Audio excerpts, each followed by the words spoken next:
Program ini didanai oleh para sahabat dan mitra dari Joyce Meyer Ministries.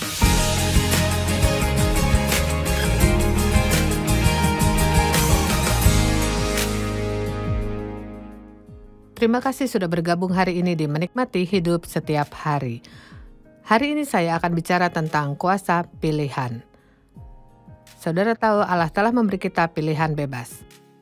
Dalam Ulangan 30 ayat 19 dikatakan, hari ini aku memanggil langit dan bumi menjadi saksi terhadap kamu. Kepadamu kuperhadapkan kehidupan dan kematian, berkat dan kutuk.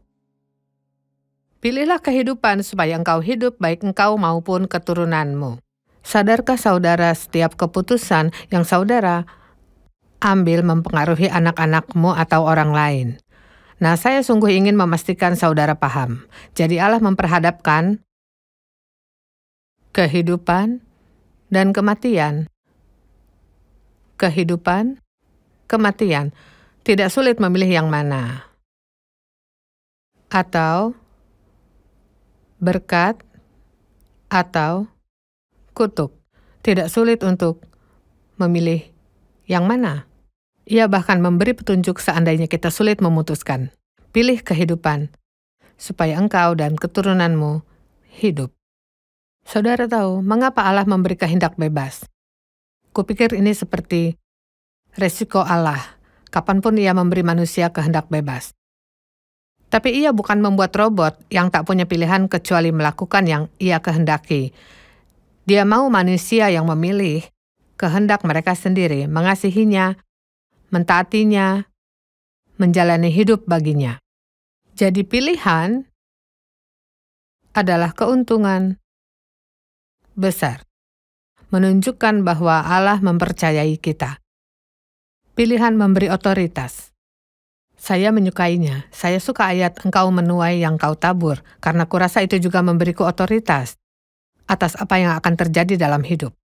Tapi hal yang ingin kupastikan saudara sadari hari ini adalah bukan hanya punya kehendak bebas, memberimu otoritas, tapi memberimu tanggung jawab. Dan kadang kita tidak berpikir ke sana. Oh, betapa indah bisa memilih yang kulakukan, tapi selalu ada konsekuensi terhadap setiap keputusan. Mungkin konsekuensinya indah dan baik, tapi jika kita membuat pilihan salah, maka ini bukan konsekuensi baik. Dan karena manusia kini terutama tidak senang menjalani tanggung jawab, ada saat di mana bertanggung jawab dianggap hal yang terhormat. Tapi tampaknya sekarang ada banyak orang menghindari tanggung jawab. Tapi kita tak bisa melakukannya dalam urusan Allah jika saudara olahraga rutin di gym atau olahraga rutin atau jalan kaki rutin, apapun saudara akan tuai manfaat dari itu. Saudara dapat konsekuensi baik darinya. Katamu saya mencobanya dan pegal-pegal. Ya, saudara tidak jalani cukup lama untuk memastikan hasilnya mulai baik. Tapi banyak orang lakukan. Bahkan Dave dan saya kenal, saya yakin saudara juga. Mereka yang 10 tahun lebih tua dari usianya, merasa buruk, mereka tidak punya massa otot, dan mereka melihat orang-orang bertubuh indah dan berkata, kuharap bisa seperti itu, atau kuharap bisa sekuat dia. Ya, mereka yang kuat tak mendapatkannya dengan berharap, mereka melakukan dengan memilih yang benar. Dan saudara tahu ketika bicara tentang hikmat ketika mengajar dari kitab Amsal, saya selalu ingin katakan, dan ini definisiku sendiri tentang hikmat, tapi kupikir itu akurat, bahwa hikmat adalah memilih untuk melakukan yang sekarang, apa yang akan memuaskan saudara nanti. Saudara lihat ketika hidup berdasar emosi, kita melakukan yang rasanya enak. Lalu kemudian seringkali kita menyesal ambil keputusan itu. Tapi untuk jadi orang bijak, artinya saudara lakukan meskipun itu sulit, tapi saudara akan puas akannya nanti dalam hidup. Yosua 24 ayat 15. Yosua berkata dengan bijak. Katanya, tetapi jika kamu anggap tidak baik untuk beribadah kepada Tuhan, pilihlah pada hari ini kepada siapa kamu akan beribadah. Allah yang kepadanya nenek moyangmu beribadah di seberang sungai Efrat, atau Allah orang Amori yang negerinya kamu diami ini. Tetapi aku dan seisi rumahku, kami akan beribadah kepada Tuhan. Ya, saya menyukainya. Saudara hanya lakukan yang temanmu lakukan, karena saudara akan diterima dalam grup, atau saudara melayani Allah meskipun mereka mau atau tidak. Terkadang kita harus mau berdiri sendiri, jika artinya itulah hal yang benar. Begitu banyak orang mengizinkan persepsi dan perkataan orang tentang mereka lakukan atau tidak menentukan keputusan hidup mereka. Tapi sungguhlah konyol, karena ketika saat segalanya berakhir, hanya saudara sendiri akan menanggung konsekuensi dari keputusanmu. Nah, kita tak mau izinkan orang memilih untuk kita. Bukan berarti kita tidak bisa minta pendapat orang, mungkin saudara perlu saran. Jadi saudara mendatangi orang dan menanyakan yang mereka lakukan, tapi pada akhirnya pilihan akhir milik saudara. Karena kukatakan lagi, saudara dan saudara sendiri yang akan menanggung konsekuensi dari pilihanmu. Saya tak tahu apakah saudara perhatikan, tapi banyak orang memberi banyak saran dan semuanya punya pendapat. Tapi hidup milik saudara. Dan saudara perlu bukan hanya lakukan yang saudara mau, tapi mencari tahu yang Allah ingin saudara lakukan dalam situasi tersebut. Beberapa orang mengendalikanmu jika saudara izinkan. Tapi tahukah saudara? Saudara punya tanggung jawab untuk mencegah mereka mengendalikanmu sebagaimana mereka juga harus berusaha tidak mengendalikanmu. Kontrol layaknya semacam sihir. Iblis berusaha mengontrol, tapi Allah selalu memimpin dan meninggalkan kita pilihan. Tapi ketika orang memberimu pesan, jika kau tidak lakukan yang kumau, maka kita tak akan pernah berteman atau kau akan keluar dari grup. Saudara perlu bertahan dan lakukan yang saudara yakin Allah ingin. Ayahku mengendalikan ibuku, dan ia pada dasarnya tak punya hidup. Sungguh menyedihkan, masih membuatku sedih ketika memikirkan hidupnya, karena ia tak bisa lakukan apapun, ia tak nikmati hidup, ia bahkan hampir tak punya teman, dan ayahku salah karena mengendalikannya, tapi ia juga salah karena membiarkannya terjadi. Buatlah pilihan yang takkan saudara sesali nanti. Apa artinya menyesal? Artinya merasa bersalah, merasa kecewa, merasa tertekan, untuk menangisi, meratap, rasa kehilangan akan sesuatu yang tiada, tertekan terhadap hal yang dilakukan atau tidak. Dan saudara tahu beberapa di sini merasakan itu. Saudara punya penyesalan dalam hidup karena belum membuat keputusan yang seharusnya dibuat atau bahkan keputusan yang Anda inginkan. Seberapa sering saudara tahu harus berbuat apa dan mulai melangkah ke arah benar, tapi seseorang mengkritik keputusanmu dan saudara putuskan melakukan yang mereka pikir baik, bukannya melakukan yang saudara percaya Allah inginkan. Saya mendesak saudara untuk menyenangkan Allah, bukan manusia. Menyenangkan Allah dan bukan manusia. Saudara tahu Rasul Paulus katakan hal yang berdampak di Galatia 1 ayat 10, yang sering kurenungkan. Katanya, adakah ku cari kesukaan manusia atau Allah? Adakah ku coba berkenan kepada manusia? Sekiranya aku masih mau mencoba berkenan kepada manusia, maka aku bukanlah hamba Kristus. Terjemahan Amplified-nya, jika saya mencoba jadi populer di antara manusia, nah pikirkan itu. Jika ingin populer, kita ingin orang mengagumi, tapi katanya jika tujuanku ingin populer di antara manusia, di Amplified dikatakan, saya kini tak akan jadi rasul dari Tuhan Yesus Kristus. Saya bertanya-tanya, berapa banyak orang kehilangan tujuan hidup karena mengizinkan orang lain menjalani hidup mereka bukannya cukup berani untuk mengikuti pimpinan Roh Kudus. Saudara tahu saya percaya bahkan ada orang-orang yang enggan punya hubungan dengan Allah karena khawatir akan yang keluarga atau teman mereka pikirkan. Yohanes 12 ayat 42 dan 43.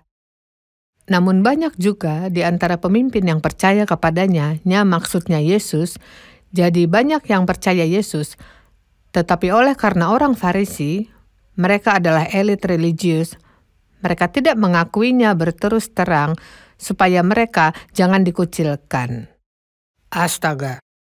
Adakah yang sedang menonton yang tidak mau akui imanmu sepenuhnya karena mengakuinya saudara mungkin tak akan diundang makan siang bersama yang lainnya di kantor?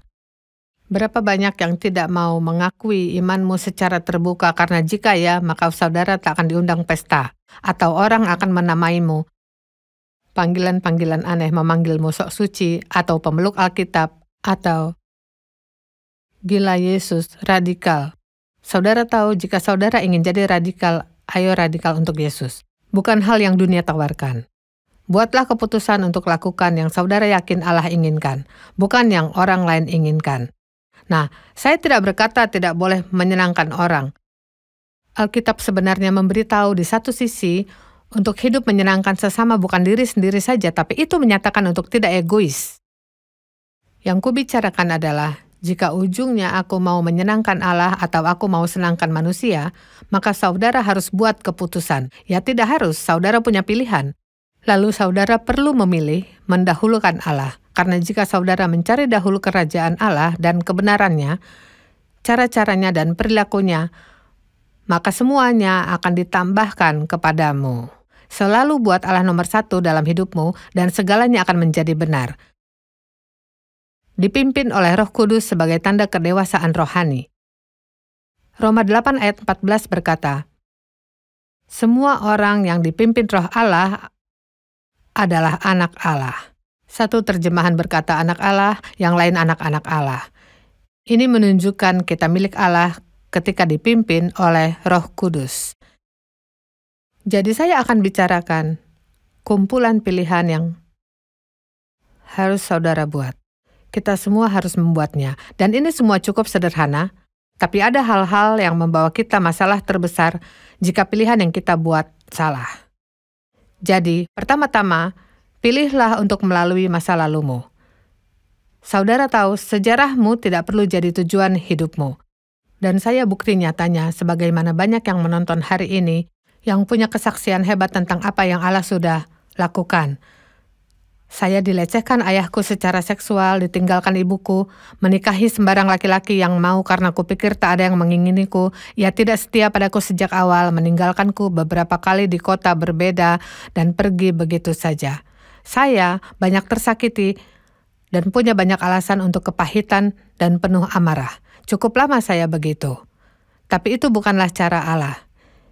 Jadi saya akhirnya menyadari dari firman dan dari Roh Kudus yang menegurku bahwa saya perlu melepaskan yang lalu dan mengejar hal-hal yang ada di hadapanku. Jika itu hal yang belum saudara lakukan, jika saudara berduka akan sesuatu yang seharusnya dilakukan 20 tahun lalu, tetapi tidak, saudara harus melepaskan. Jika masih pahit dan marah akan hal yang seseorang buat padamu 10 tahun lalu, saudara perlu lepaskan. Saudara perlu ampuni dan mengejar hal-hal indah yang Allah siapkan di masa depan. Penuh pengharapan, bukan penuh penyesalan. Saudara punya mental korban atau punya mental mengejar kemenangan dalam hidup. Tak peduli yang terjadi di masa lalu ketika menerima Kristus sebagai juru selamat, Alkitab katakan saudara jadi manusia yang baru. Pikirkan itu, manusia baru. Dengarkan 2 Korintus 5 ayat 17. Jadi siapa yang tertanam dalam Kristus Mesias, ia adalah ciptaan baru, makhluk baru seluruhnya.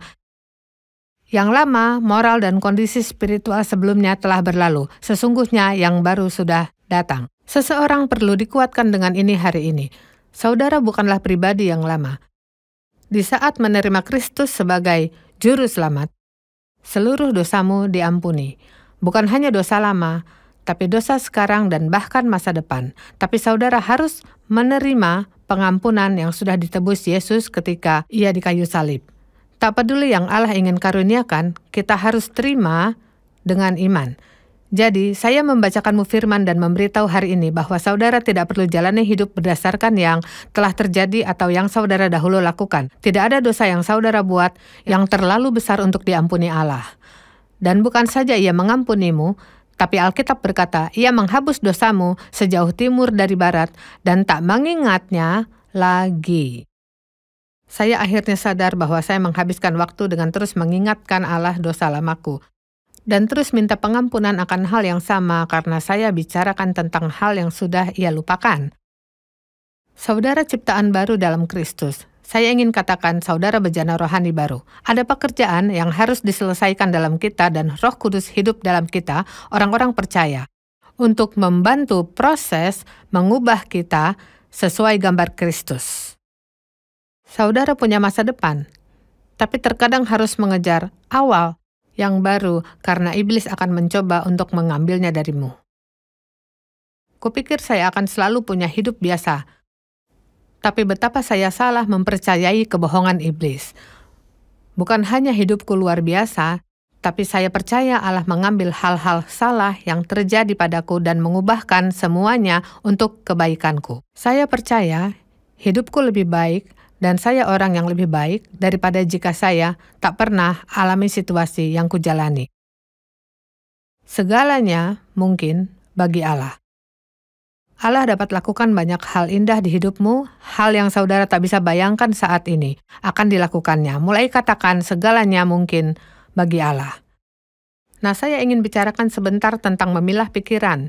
Ini sesuatu yang banyak orang tak berpikir bisa dilakukan. Saya tahu ada tahun-tahun di hidupku di mana kupikir, wah saya tak bisa atur pikiranku. Saudara tahu? Jika terpikir. Tapi ini tidak benar. Saudara bisa memilah pikiran karena Alkitab katakan kami mematahkan atau mengeluarkan imajinasi yang salah, teori, alasan, dan kami menawan segala pikiran dan menaklukkannya kepada Kristus. Wow, kedengarannya seperti kerja sepenuh waktu ya. Tahukah saudara, pada mulanya sungguh sulit. Saudara harus berlatih. Saudara harus tahu firman Allah untuk mengenali apa itu pikiran yang salah. Tapi semakin mempelajari firman, contohnya, Alkitab berkata jangan iri hati, bahwa iri hati mengeringkan tulang. Jadi, suatu saat saya tak tahu itu masalah. Saya iri hati pada seseorang dan tidak menyadari pikiranku salah. Tapi kini, jika pikiran iri hati mendatangi pikiran, saya langsung tahu Roh Kudus membuat, ia mengingatkanku firman yang memerintahkan untuk tidak iri, dan saya tahu mengalahkan pikiran yang salah. Dan kadang saya bahkan bicara keras-keras, tidak, saya tak akan iri. Ini bukan kehendak Allah. Bapakku doakan orang itu agar diberkati dalam segala hal, dan saya senang akan itu. Saudara bisa pikirkan yang Allah inginkan. Saudara tak perlu mengolah apapun pikiran yang muncul. Firman yang kukutip tadi adalah 2 Korintus 10 ayat 4 dan 5. Kukatakan lagi, senjata kami dalam perjuangan bukanlah senjata duniawi, melainkan senjata yang sanggup untuk meruntuhkan benteng. Saudara tahu benteng? Itu area yang setan ambil alih dalam pikiranmu. Itu area di mana ia bersembunyi dan mengurung dirinya dan berharap membuatmu percaya kebohongan, yaitu penipuan. Kita ditipu ketika kita percaya yang tidak benar. Kira-kira berapa kebohongan yang saudara percayai? Adakah kebohongan yang masih kupercayai secara tidak sadar?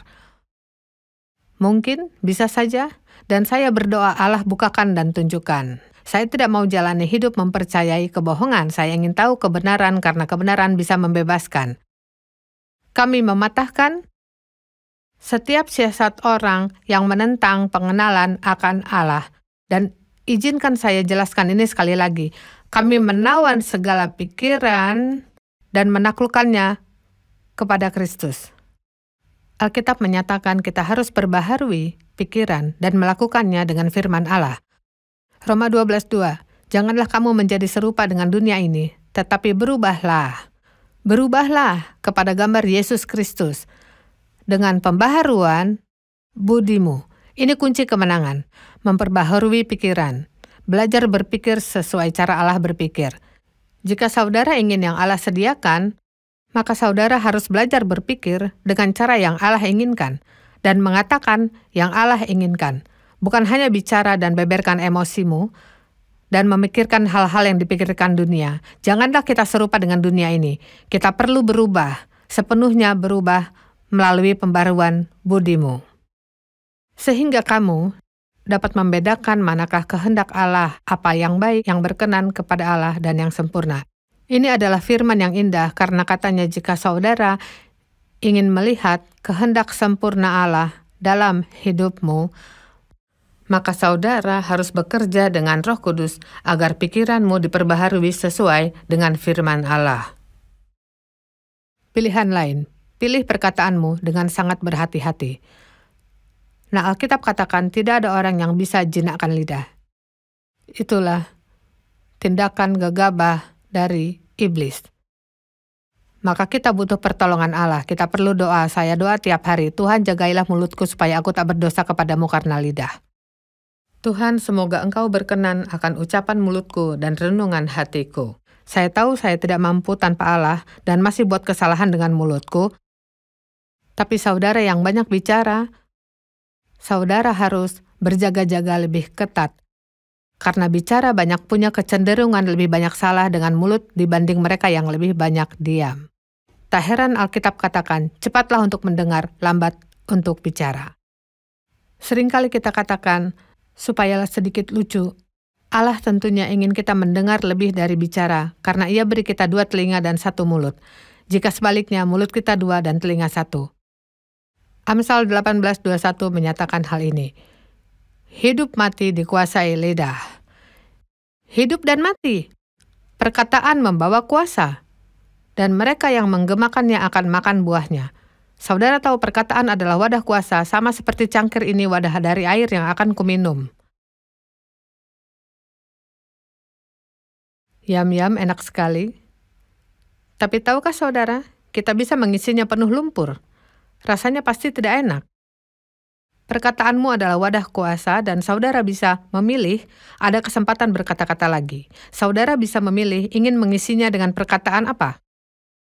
Sebenarnya, Alkitab di Yakobus 1 ayat 26, jikalau ada seorang menganggap dirinya beribadah, tetapi tidak mengekang lidahnya, ia menipu dirinya sendiri, maka sia-sialah ibadahnya. Oh, astaga! Saudara tahu beberapa orang religius adalah beberapa penggosip nomor 1 yang saudara pernah kenal. Beberapa, tidak semua, tapi beberapa sangat kritis, menghakimi, dan negatif. Dan mereka pikir mereka religius karena ke gereja 2 atau 3 kali seminggu.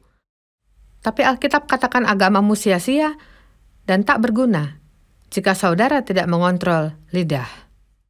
Kita buat banyak pilihan tiap hari. Saudara bisa pahit dan penuh amarah, atau bisa mengampuni.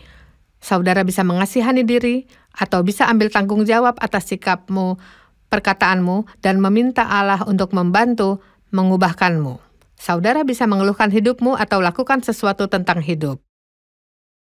Saudara bisa bicarakan yang tak saudara miliki atau bersyukur atas apa yang saudara punya. Saudara bisa memilih sekarang hari ini untuk mengizinkan hal ini jadi awal yang baru untukmu. Saudara bisa memilih bersyukur, percaya, bersukacita, penuh damai. Saudara bisa memilih untuk tidak mengasihani diri, iri hati, marah, penuh dendam, dan tidak mengampuni. Ini adalah hal-hal yang meracuni hidup dan mencuri sukacita. Mulai hari ini, buatlah pilihan baik, pilihan yang sejajar dengan Allah, dan saudara akan lihat hal-hal yang baru dan indah terjadi dalam hidup.